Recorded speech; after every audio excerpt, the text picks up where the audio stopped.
शानदार एडिटोरियल है दोस्तों द हिंदू का। बहुत शानदार एडिटोरियल लिखा है इन्होंने, और मैं एडिटोरियल असल में मुझे शुरू से ही इनका पसंद है। तो let's read this one, let's try to read very quickly. Justice for all. अच्छा, ये एडिटोरियल मैंने डाल दिया दोस्तों कि वेरी क्लियर है, बहुत क्लियर है। और यहाँ पर जो भी फ्रेजेस इसके अंदर है, आइडियम्स हैं, सब के मीनिंग और प्लस एग्जाम्पल हैं। ठीक है, ये मीनिंग देखिए और प्लस एग्जाम्पल है। मिसकैरेज ऑफ जस्टिस, न्याय में गलती। This case is miscarriage of justice, ये मामला न्याय की गलती है। तो अकॉर्डिंग टू ये सब पूरे इसके अंदर है। आप वीडियो को पॉज करके, वीडियो को रोक करके इसका स्क्रीनशॉट ले लें या एक एक को नोट डाउन कर लें। उसके बाद है वोकेबलरी में कि इसमें भी जो है वीडियो को पॉज करके स्क्रीनशॉट ले लें या फिर एक एक वोकेबलरी को नोट डाउन कर लें। ठीक है, बिनाइन का मतलब होता है दयालु, अच्छा, ऑब्जेक्टिवली निष्पक्षता है, सिर्फ महत्व, ध्यान, इंस्टिगेट, उकसाना, डिस्क्लेमर, चेतावनी की सोचना, किंडल, जागना। तो ये बहुत शानदार है। ठीक है, तो इसका वीडियो को पॉज करेंगे आप और पढ़ते जाएंगे। Let's read this one, this beautiful editorial. Justice for all, इंसाफ हो सबके लिए। ठीक है, on the NCERT textbook issue the judiciary, ठीक है, the directives on NCERT show the court as keen to stave off any criticism। तर्जुमा क्या है तो उसका ट्रांसलेशन क्या बनेगा? NCERT की किताबों के बारे में कोर्ट के जो आदेश आए हैं, ठीक है, on the NCERT textbook issue, NCERT textbook के बारे में, द जुडिशरी के जो कोर्ट के आदेश आए हैं, द डायरेक्टिव्स, ठीक है, उनका जो आदेश है किसका? NCERT के बारे में, ये दिखाता है कि कोर्ट बहुत ज़्यादा इच्छुक है। टू स्टेव ऑफ का मतलब होता है दोस्तों रोकना। स्टेव को मतलब किसी चीज़ को रोकना। जैसे आप बोलते हैं हमें खतरे को रोकना चाहिए, we must stave off danger, है ना। To stave off any criticism, वो खुद को जो है, यानी कोर्ट चाहती है कि वो अपने आप को रोके किसी भी आलोचना से। यानी उनसे ऐसा लगता है कि कोर्ट अपने बारे में होने वाले किसी भी आलोचना को रोकना चाहता है, क्योंकि जो NCERT टेक्स्ट बुक में जो भी चीज़ लिखी जाती है सबसे पहले कोर्ट में जाना चाहिए। तो बजाय इसके कि कोर्ट के ऊपर लोग क्रिटिसिज्म करें, पहले इन्होंने ये कह दिया कि भाई NCERT के ऊपर उन्होंने आदेश दिया है कि बहुत सारी चीज़ों को चेंज करने की ज़रूरत है। द सुप्रीम कोर्ट, उच्च न्यायालय जो सुप्रीम कोर्ट है ऑफ इंडिया का सेंस ऑफ हर्ट, एक महसूस होना तकलीफ़ का, यानी उनको एक तकलीफ़ हुई या उनको बुरा लगा, at references to judicial corruption in a national council of educational research and training which is the short form NCERT textbook is in danger of resulting in a serious case of miscarriage of justice. देखिए, भारत के supreme court को NCERT की किताब में न्यायपालिका में भ्रष्टाचार के जिक्र से दुख हुआ, है ना। The supreme court of India का सेंस ऑफ हर्ट का मतलब होता है दुख होना, ठीक है, दुख हुआ है। एट रेफरेंस है जिक्र का, किस चीज़ का? जुडिशियल, भारत के न्यायपालिका करप्शन का, यानी न्यायपालिका करप्शन का, उसके NCERT के अंदर जिक्र हुआ है ना। NCERT टेक्स्ट बुक में कह रहे हैं कि ये इससे न्याय में बड़ी गलती होने का खतरा है। इज़ इन डेंजर, के बहुत खतरे में है, ऑफ रिजल्टिंग, यानी वो ऐसा खतरा कि जिसका नतीजा इन परिणाम ही निकलेगा, in a serious case of miscarriage of justice, यानी न्याय की गलती का, न्याय गलत हो सकता है बहुत ही सीरियस केस में। तो इसके अंदर न्याय के बारे में जिक्र किया गया है कि न्याय के अंदर करप्शन बहुत है और बहुत कई सीरियस केस में मिसकैरेज ऑफ जस्टिस भी हो सकता है, और ये चीज़ इसमें NCERT में बताया गया है। ठीक है, एक मरतबा ट्रांसलेशन कर देता हूँ दोस्तों कि भारत के सुप्रीम कोर्ट को NCERT की किताब में न्यायपालिका में भ्रष्टाचार के जिक्र से दुख हुआ, है ना। Supreme court of India sense of hurt at reference जिक्र में टू जुडिशियल क्वेश्चन कि जुडिशियल करप्शन, भारत के न्यायपालिका करप्शन का NCERT टेक्स्ट बुक में जो है उनका जिक्र हुआ, उसके भ्रष्टाचार का, यानी जुडिशियल करप्शन का। इससे न्याय में बड़ी गलती होने का खतरा है, ठीक है, जो कि खतरा बनेगा, परिणाम बनेगा एक बहुत ही सीरियस केस, है ना, ऑफ मिसकैरेज ऑफ जस्टिस, न्याय की गलती होने का एक सीरियस केस के अंदर। समझ में आ रहा है दोस्तों? डेंजर ऑफ मतलब होता है खतरे में होना, मिसकैरेज ऑफ जस्टिस का मतलब होता है न्याय में गलती। कोर्ट के अनुसार अकॉर्डिंग टू द कोर्ट के अनुसार the NCERT text book, NCERT के टेक्स्ट बुक डेवलपमेंट की जो टीम है, उनकी जो एनसीईआरटी टेक्स्ट बुक जिन्होंने डेवलप किया है, did not have a reasonable informed knowledge about the Indian judiciary. Court के अनुसार ये कह रहे हैं कि एनसीईआरटी की किताब बनाने वाली टीम को भारतीय न्यायपालिका के बारे में सही और पूरी जानकारी नहीं है। ठीक है, एनसीईआरटी टेक्स्ट बुक को development team did not have a reasonable, उनके पास नहीं है रीजनेबल, सही, ठीक है, और इन्फॉर्म्ड नॉलेज, पूरी knowledge about the Indian judiciary, Bharat के न्यायपालिका के बारे में। The court went on, court जो है ने वेंट ऑन आगे बढ़कर के कहा, या आगे कहा, टू डायरेक्ट आदेश दिया, दैट पर्सन्स, इस तरह के लोग, सच एज दोज, के ऐसी टीम के लोग किसी भी तरह स्कूल के पाठ्यक्रम बनाने या भविष्य की किताबें तय करने के काम से जुड़े नहीं होने चाहिए।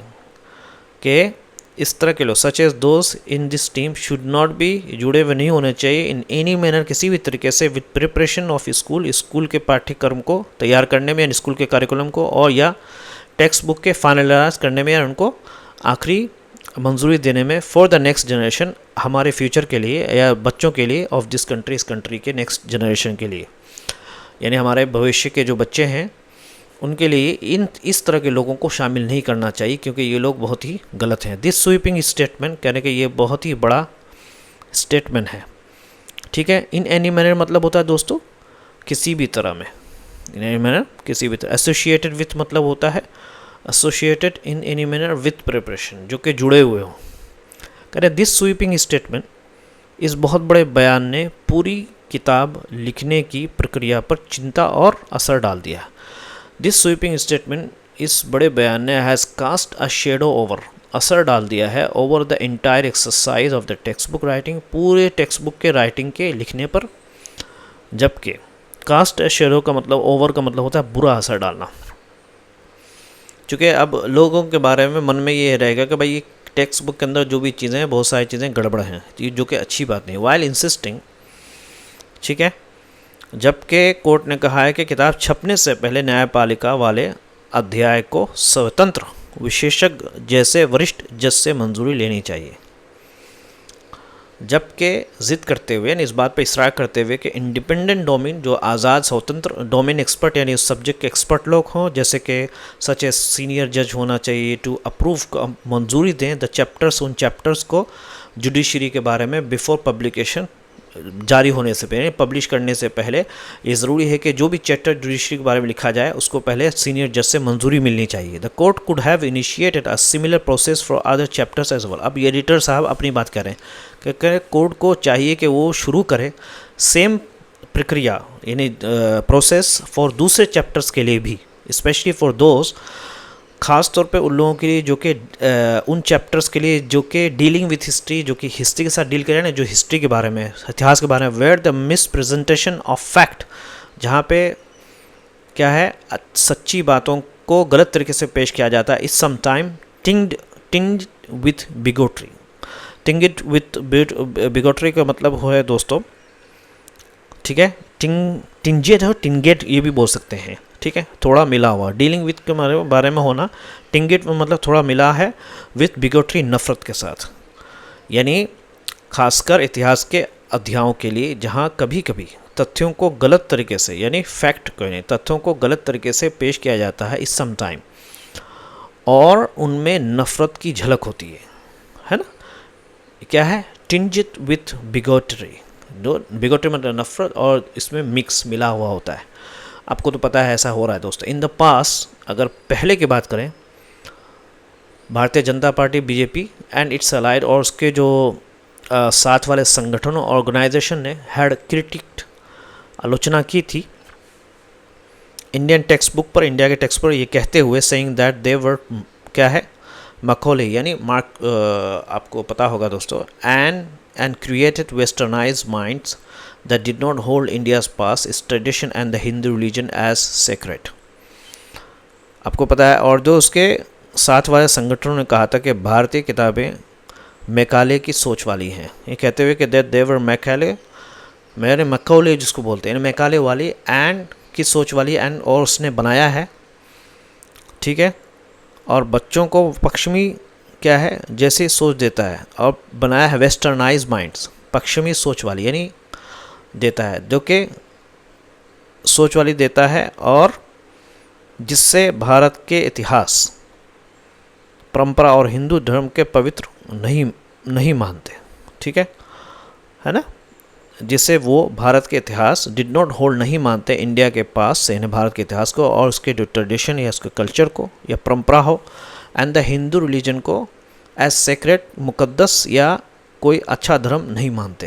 ये वेस्टर्नाइज माइंड की सोच है। When the BJP came to power, जब बीजेपी जो है पावर में आई, it's sought to redraft the textbook along these lines, तो उसने डिमांड किया कि टेक्स्ट बुक को दोबारा लिखना है। रीड्राफ्ट का मतलब दोबारा लिखना है, अलोंग दीज लाइन्स, इस लाइन के साथ।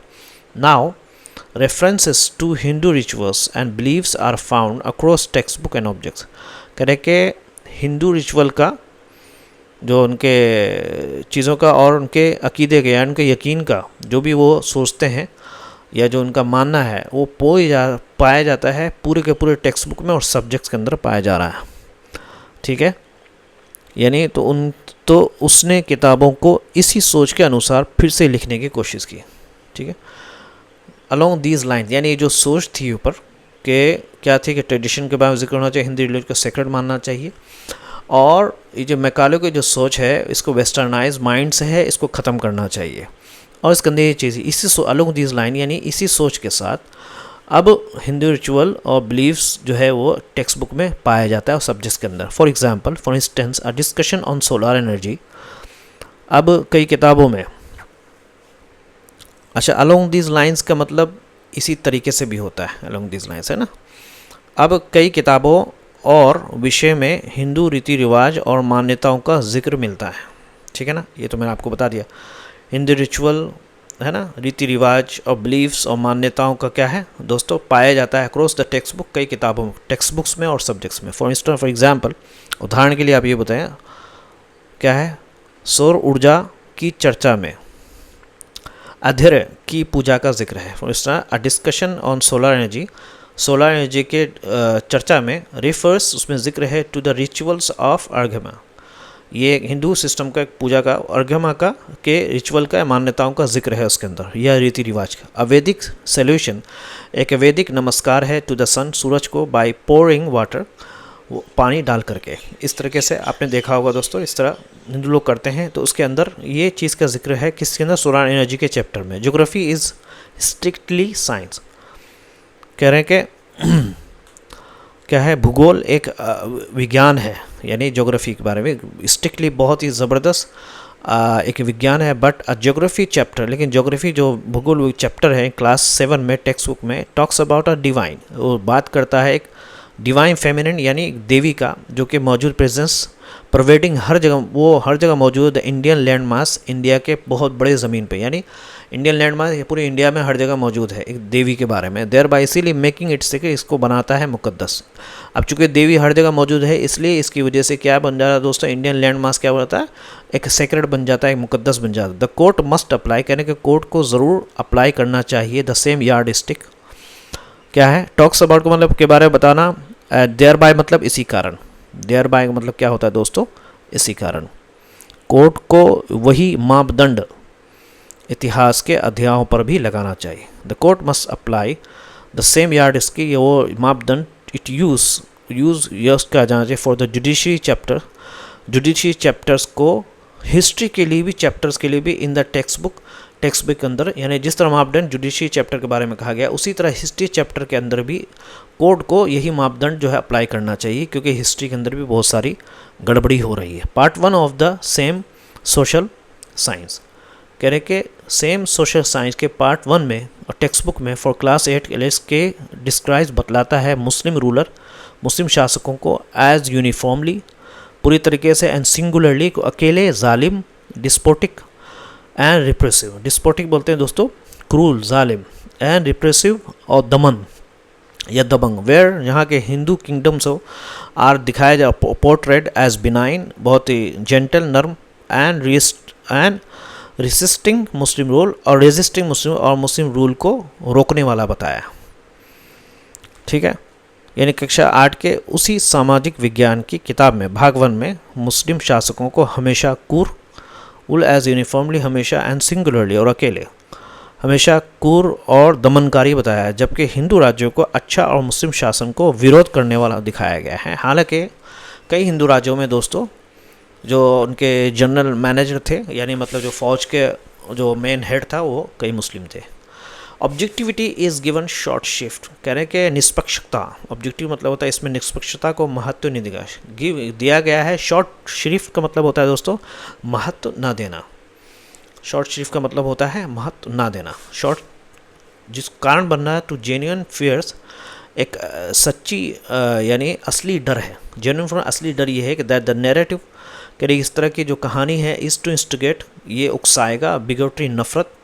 इवन दो अगरचे the class 8 text book, class 8 की जो टेक्स्ट बुक उसमें शामिल है डिस्क्लेमर, एक चेतावनी दैट टुडेज़ जनरेशन, के आज की generation is not to be blame, के आज की जनरेशन को उनको जिम्मेदार नहीं ठहराना चाहिए for the sins of the past, माजी के यानी जो पास्ट के जो गुनाह हुए हैं उसके लिए आज का जिम्मेदार नहीं ठहराना चाहिए। लेकिन आप कितनों बोले दोस्तों, नफ़रत तो दिल में बैठी हुई रहती है ना। तो टेक्स्ट बुक राइटिंग रिक्वायर्स से कहने के टेक्स्ट बुक के लिखने की जो है वो ज़रूरत है, not just subject matter expensive. हालांकि ठीक है कि यानी किताब लिखने के लिए सिर्फ विषय का ज्ञान नहीं बल्कि ऐसी कला भी चाहिए जो ज्ञान और सवाल पूछने की इच्छा जगाए, है ना। कह रहे टेक्स्ट बुक राइटिंग ज़रूरत है ना कि सिर्फ सब्जेक्ट का मैटर एक्सपर्टीज़, यानी जो सब्जेक्ट के मैटर में एक माहिर हो, बट ऑल्सो ऐसे कला का भी होना ज़रूरी है दैट वुड, जो कि सही तरीके से किंडल उभारे नॉलेज को, एंड इंक्वायरी और सवाल पूछने वाला, as well as train minds, और लोगों के बच्चों के दिमाग को ये भी ट्रेन करे टूवर्ड्स वैल्यू, कि वो फेयरनेस यानी सही ठहराने को वैल्यू दें, सही चीज़ों को, इक्वलिटी और बराबरी को भी, और पीस एंड हारमोनी और शांति और आपस में मेल मिलाप को क्या है इज्जत दें। उनके अंदर ये इस तरह के भावनाओं पैदा होनी चाहिए टेक्स्ट बुक राइटिंग से, ना कि नफ़रत। द लैंग्वेज इज़ इम्पोर्टेंट, कहने की ज़बान जो है, कहने का टोन तरीका ये बहुत ही महत्व होता है। सो इज़ द इंटेंट, और सोच भी बहुत महत्व होनी चाहिए।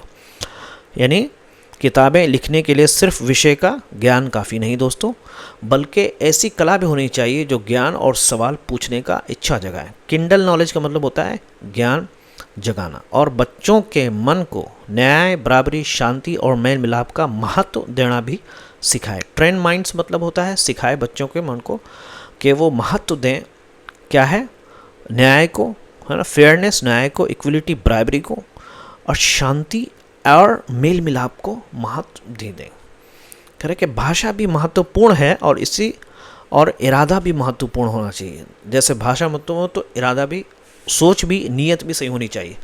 As the selective targeting of chapters will only reinforce the preparation that the judiciary is merely protecting itself, कि अगर कुछ अध्यायों को ही चुनकर निशाना बनाया जाएगा, एनी सेलेक्टिव, कुछ खास टारगेटिंग निशाना बनाते हुए ऑफ चैप्टर के, यानी कुछ खास चैप्टर को निशाना बनाते हुए, विल ओनली, अगर निशाना बनाया जाएगा, विल ओनली रीइंफोर्स, ये क्या करेगा दोस्तों, ये लोगों को लगेगा इस बात को और बढ़ावा देगा द परसेप्शन, इस सोच को, दैट द जुडिशरी, कि जुडिशरी यानी न्यायपालिका इज़ मेयरली प्रोटेक्टिंग, ये सिर्फ अपने आप को ही बचा रहा है, दैट जो कि ultimately would undermine any concept of justice, है ना, जो कि अंडरमाइन, खोखला करेगा किसी भी कॉन्सेप्शन ऑफ जस्टिस, इंसाफ के कॉन्सेप्ट को क्या करेगा दोस्तों, और अंत में इससे न्याय की पूरी सोच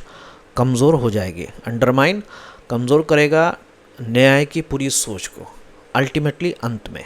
तो न्याय को खुद अपना बचाव नहीं करना चाहिए, बल्कि हर चैप्टर पर भी सवाल उठने चाहिए, जो हिस्ट्री के साथ हो रहा है, जो ज्योग्राफी के साथ हो रहा है, उस पर भी उठाना। बहुत शानदार डिटेल है दोस्तों, और ये फ्रेजेस है। आप वीडियो को पॉज करिए, पूरी वीडियो को पॉज करिए, और नए हैं तो चैनल को ज़रूर सब्सक्राइब करिए। ये देखिए दोस्तों, इस वीडियो को पॉज करिए, एक करके दोबारा पढ़िए।